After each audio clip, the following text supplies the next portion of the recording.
Sesi tanya jawab dari audiens sudah 10 pertanyaan Pak Agus. Monggo dilanjut sesi berikutnya. Saran, tanggapan, tanya jawab, pemberian kritik dari Pak Agus. Silakan Pak. Oke, terima kasih Reza Firly Maulidia. Ya, lengkap sekali Pak. Telah memberikan kesempatan untuk merespon apa yang dipresentasikan oleh Mas Prastu Wibowo.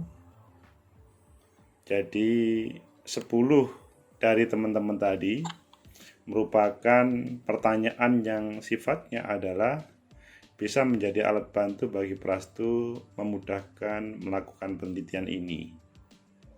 Karena sebetulnya beberapa pertanyaan tadi itu kan sebetulnya pengen ada sebuah kepastian dari Prastu terkait dengan pengerjaan ini. Misalkan ya, pertanyaan yang datangnya dari Erlangga, apakah ada kesulitan yang bagi peneliti dalam memperoleh data maupun informan? Ini kan juga nyambung apa yang disampaikan oleh Budiah tadi. Prastu kesulitan untuk membedakan informan sama subjek. Prastu, sebenarnya subjekmu itu siapa? Informanmu itu siapa? Sama atau beda?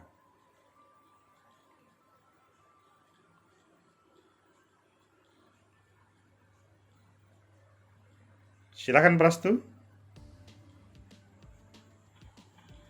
Baik, terima kasih Pak Agus. Untuk subjek penelitian saya yaitu pada masyarakat desa dan pemerintah Kabupaten Trenggalek. Untuk informannya perwakilan masyarakat desa, terus perwakilan perangkat desa, dan perwakilan dari lingkup instansi terkait di pemerintah Kabupaten Trenggalek. Apa sih perbedaan subjek sama informan itu? Jadi supaya nanti dirimu menjadi peneliti yang paham betul dengan proses penelitian ini, supaya nanti tidak misalkan ketika ditanya subjek jawab informan atau sebaliknya. Baik Pak, untuk informan itu menurut saya pihak yang memberikan data. Jadi posisi informan itu skopnya itu lebih kecil daripada subjek. Misalkan kalau subjeknya masyarakat desa, maka informannya misal perwakilan masyarakat desa. Kurang lebih gitu Pak, pemahaman saya perbedaan subjek dan informan. Itu yang bukan mungkin. Prastu belum memahami yang sebenarnya perbedaan antara informan dan subjek. Judulmu tentang apa? Konflik tambang emas Trenggalek, studi kasus penolakan masyarakat desa dan pemerintah Kabupaten Trenggalek. Kamu mengatakan subjekmu masyarakat Trenggalek. Iya. Betul Pak, masyarakat desa dan pemerintah Kabupaten Trenggalek. Padahal judulmu adalah konflik. Konflik itu melibatkan dua komponen. Maka kalau gitu subjek itu ya minimal dua komponen itu.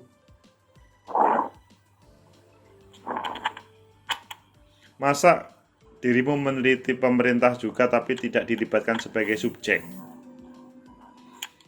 Kan tidak pernah ada yang namanya konflik tanpa ada pihak yang lain. Misalkan dirimu, kan nggak bisa konflik.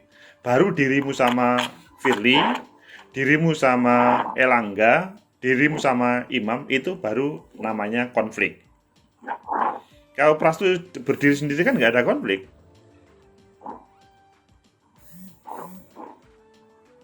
Nah, yang namanya subjek itu adalah ya pihak-pihak yang dalam proses taruhlah tambang emas ini adalah yang berkonflik, bukan masyarakat desa atau masyarakat yang berkonflik itu saja.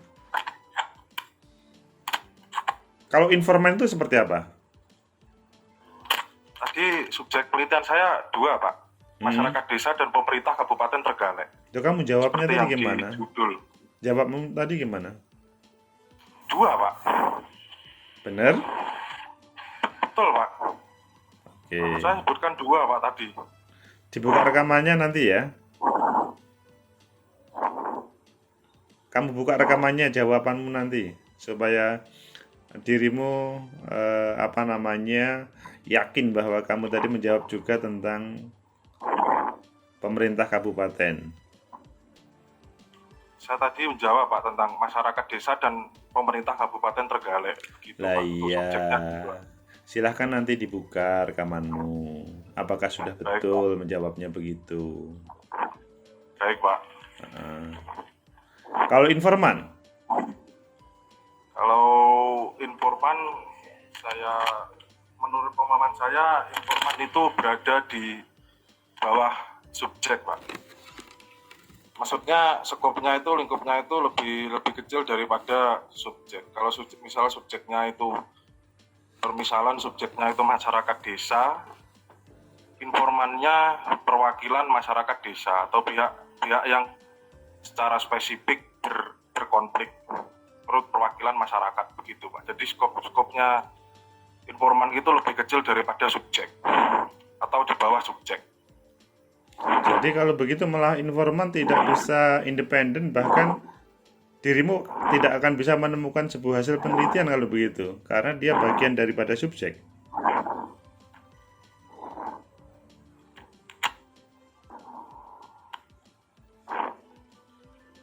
Ya betul Pak. Untuk informan memang di dalam subjek, tapi maksud saya untuk membedakan subjek dengan informan ya itu tadi Pak. Skopnya itu lebih kecil daripada subjek kalau informan. Ya maksudnya penelitian ini kan akhirnya tidak bisa dilakukan kan, karena dirimu dalam informan kan terbatas, padahal dirimu akan mendapatkan data kan dari informan itu, tapi malahan lebih kecil daripada subjek. Itu kan menjadi tidak bisa, ya hanya sebatas legal formal bisa dilaksanakan, tetapi tidak sampai kepada apa yang menjadi kebutuhan penelitian ini.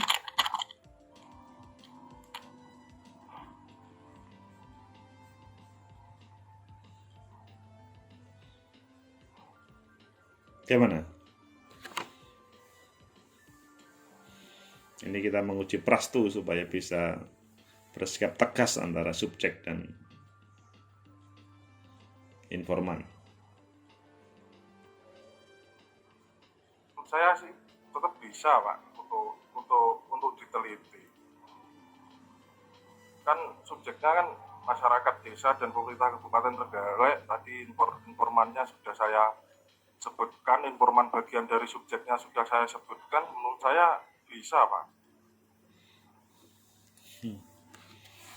Kan kamu mengatakan bahwa informan adalah bagian daripada subjek, iya kan? Betul Pak. Bahkan bagian daripada subjek, tetapi itu hanya semacam perwakilan-perwakilan. Misalkan orang desa di desa Trenggalek itu ada 20 orang, maka mungkin subjeknya 20 orang, informannya adalah misalkan hanya 2 orang, begitu ya? Atau 3 orang, begitu ya? Bukan Pak. Ada gimana? Kalau misalkan subjekmu itu adalah 20 orang, atau subjekmu itu 1 orang, bagaimana menjelaskan dirimu misalkan dalam proses kasus ini?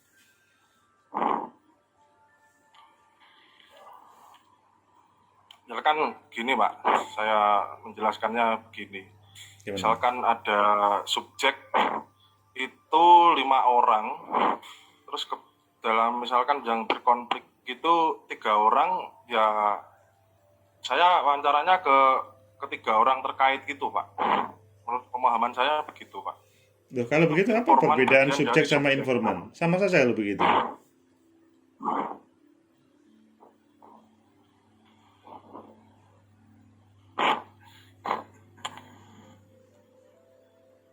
Ya kan untuk masyarakat desa kan nggak mungkin tuh Pak saya wawancarai semua Pak. Kalau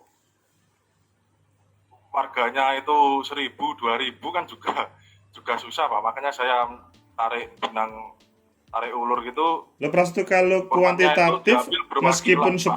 10.000 bisa. Kalau kuantitatif. Ya, Pak. Kalau ini kualitatif, Pak. Kalau kualitatif kan kita tidak ngomong jumlah.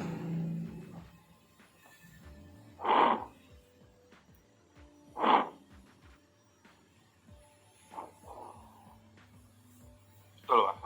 Kualitatif memang tidak menganu jumlah, Pak. Terus? Menitik beratkan pada jumlah, tapi kan untuk memperdalam itu, Pak, penelitian, memperdalam data. Makanya saya ambil perwakilan gitu, kurang lebih begitu, Pak, alasannya, Pak. Karena ini bukan kuantitatif juga. Makanya saya ambil informan itu dari beberapa pihak yang terkait, yang menurut saya terlibat dalam jalan konflik ini, yaitu informan saya, Pak. Coba nanti dilihat lagi ya antara subjek sama informan ya, Prastu ya. Baik, Ini Pak. juga perhatian bagi teman-teman semuanya ketika ngomong informan sama subjek. Supaya dalam prosesnya, dalam proses penelitian, Prastu dan teman-teman tidak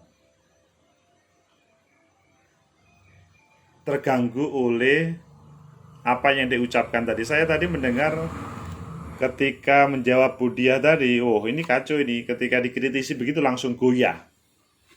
Jadi tulisan yang dibuat oleh peneliti ditanyain oleh penguji itu langsung goyah. Itu kan substansinya sebetulnya Prastu ataupun teman-teman bagaimana memahami antara subjek dan informan. Yang kalau tidak yakin terhadap yang ditulisnya, dia akan goyah. Pada dasarnya, kalau ngomong penelitian Prastu itu, ya subjeknya dua pihak tersebut. Jadi pemerintah Kabupaten Trenggalek, begitu juga dengan masyarakat yang ada. Termasuk konfliknya itu sendiri, atau bahkan termasuk dari misalkan pemerintah pusat yang diwakili oleh pemerintah provinsi. Jadi kan konfliknya itu kan tidak hanya face to face atau face to face, tidak hanya berhadapan, tetapi minimal 3 komponen. Kalau berbicara informan, ya nanti coba dilihat lebih mendalam lagi bahwa informan itu adalah dalam penelitian kualitatif seseorang yang akan memberikan informasi secara mendalam terkait kebutuhan dari sang peneliti.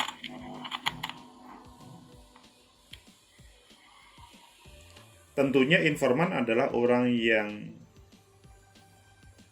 netral dari semuanya. Ketika misalkan dia bagian dari konflik, maka juga harus ada perimbangan dari bagian konflik yang lainnya.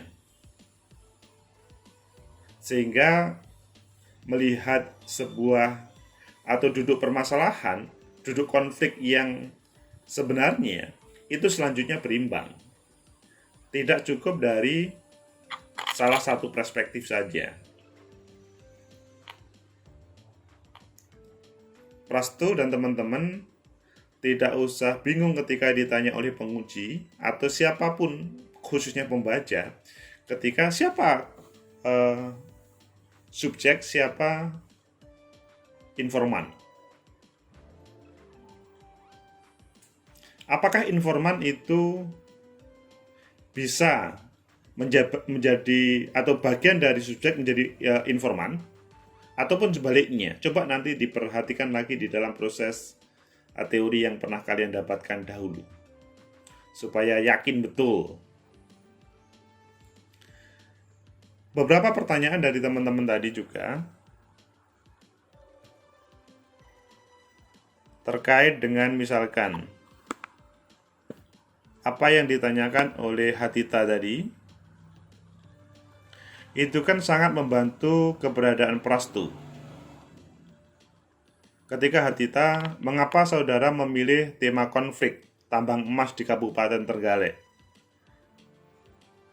Meskipun pertanyaan Hadita ini seperti terputus, tetapi sebetulnya ada saran. Mungkinkah ini bisa dilihat dari hal yang lain? Misalkan bukan konfliknya, tetapi misalkan pembagiannya, atau misalkan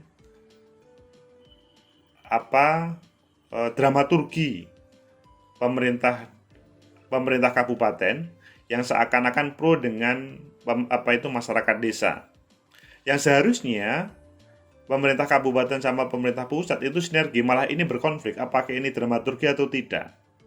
Nah, itu kan sebetulnya Hadita memberikan saran bahwa ada hal yang lain. Tinggal bagaimana Prastu meyakinkan dari apa yang menjadi pertanyaan tersebut. Begitu juga pertanyaan 8 yang lainnya. Sehingga Prastu dan teman-teman, apa yang menjadi pertanyaan teman-teman tadi itu sifatnya semuanya sebetulnya memudahkan untuk Prastu. Pertanyaan dari Budia yang sifatnya detail sebetulnya menarik lagi kalau ada waktu tambahan Budiah tidak terburu-buru untuk keluar dari forum tadi. Tetapi memang ada hal yang tidak bisa diselesaikan karena beliau ada kegiatan lain. Sehingga sekarang ini yang belum didengarkan adalah dari Pak Sugeng. Nanti Prastu silahkan untuk berkomunikasi dengan Pak Sugeng. Apakah yang menjadi pertanyaan-pertanyaannya dan bagaimana rekomendasi beliau? Kalau saya sebagai pembimbing tentunya relatif mengarah kepada bagaimana Prastu sebagai bimbingan itu bisa mengerjakan dengan baik. Dan mereka yang bimbingan, Prastu dan teman-teman ya, ketika dalam proses seperti ini, pada proses seminar, maka tidak ada lain hanya mengatakan ini adalah menurut Prastu. Tidak usah melibatkan misalkan, loh kemarin Pak Sugeng menyarankan begini, loh kemarin Budiah menyarankan begini. Jadi pada posisi seperti ini, maka posisi Prastu, kalau misalkan tidak setuju dengan pendapatnya Budiah, atau misalkan bimbingan saya, atau misalkan pendapatnya Pak Sugeng, silahkan diselesaikan di tempat sebelum misalkan seminar proposal atau sebelum nanti penilaian. Dan ini berlaku pada semuanya. Sehingga pada dasarnya seorang peneliti, maksudnya mahasiswa, ketika seminar proposal itu yang mempertanggungjawabkan apa yang menjadi karyanya. Adapun pembimbing ataupun penguji itu sifatnya adalah bagaimana karya tersebut merupakan karya yang lebih baik. Bimbingan, sekali lagi mahasiswa berhak untuk menolak, tentunya dengan syarat ada penjelasan, rasionalisasi dari apa yang menjadi tolakan tadi. Persis seperti 10 dari teman-teman memberi masukan dan Prastu selanjutnya menjawab. Relatif teman-teman tadi mengatakan terima kasih, sudah puas dan lain-lainnya, meskipun mungkin ada sebagian merasa, loh ini kok belum pas ya, tetapi dia tidak ingin melanjutkan. Begitu Prastu ya? Baik Pak. Jadi yang ujian itu dirimu, yang sempro itu Prastu.